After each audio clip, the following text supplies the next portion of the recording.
Is Barack Obama and his administration making a last push to continue their flood of refugees into the U.S.? After the recent terrorist attack at Ohio State that left 11 hospitalized when a Muslim refugee from Somalia drove his car into a group of people and went on a stabbing spree, concerned Americans that aren't blinded by political correctness are wondering about what our leaders will do about the refugee assimilation problems in the U.S. It turns out that this administration's solution is to ignore it and make the problem worse. Let's turn back the clock a bit and discuss earlier reports of America intervening in another country's refugee problem. In late November, we received reports, like this one in UK's The Guardian, that we would be accepting a maximum of 400 refugees that are currently residing in detainment camp islands surrounding Australia. The Australian Prime Minister, Malcolm Turnbull, assured us that these are mostly women and children. Where have we heard that one before? The interesting part about this article is that it stated the US and Australian governments had originally speculated that up to 1,600 refugees would be involved in the process, which is actually a more realistic number for this administration, considering Obama loves to bring in waves of refugees in high numbers, vetted or not. The article then briefly mentions that there are concerns about the number that would be accepted given Donald Trump's stance on immigration. Now let's fast forward to an article from Fox News that was released just yesterday. Obama administration stiff-arms lawmakers questioning secret refugee deal.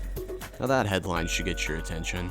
It goes on to say, nearly 2,500 refugees from terrorist hotspots around the world are bound for the US after being rejected by Australia. But not even top lawmakers can get answers about who they are. In an unprecedented move, the U.S. State Department has classified details on refugees to be resettled in America via a secret deal made with Australia. The bilateral agreement, which Australian Prime Minister Malcolm Turnbull called a one-off, yeah right, involves 2,465 people currently being held in Papua New Guinea and Nauru who will now be transferred to U.S. soil. Ladies and gentlemen, we've been had by this administration once again.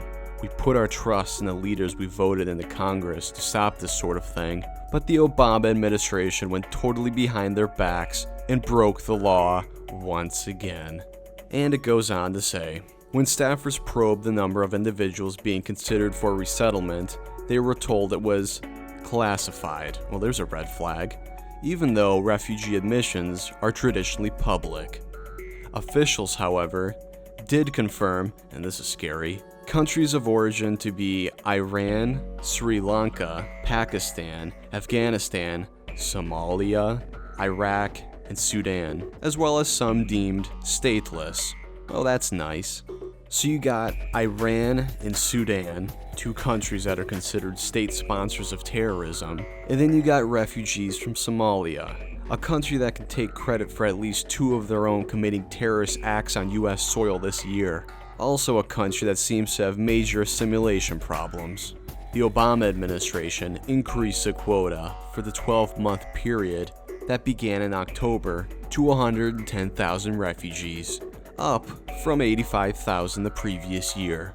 Oh, how courageous of him. Turnbull's announcement, that's the Australian Prime Minister, said that his country would be taking more refugees from Central America as part of some commitments at President Obama's Refugee Summit, has also sparked speculation that the deal is a trade of refugees from the most dangerous areas of the world for ones from Central America.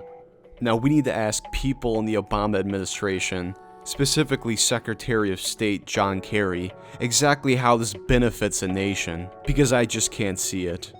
All I have to say is that Trump can't get in soon enough. 49 days, is it? How fast are they going to push these refugees through the shoddy process before Trump can put an end to it? Acts of betrayal like this is the reason we voted Trump in. If you're as outraged as I am about what the Obama administration did, please like and share this video and get the word out. Thanks for watching, and here's to hoping Inauguration Day comes sooner rather than later.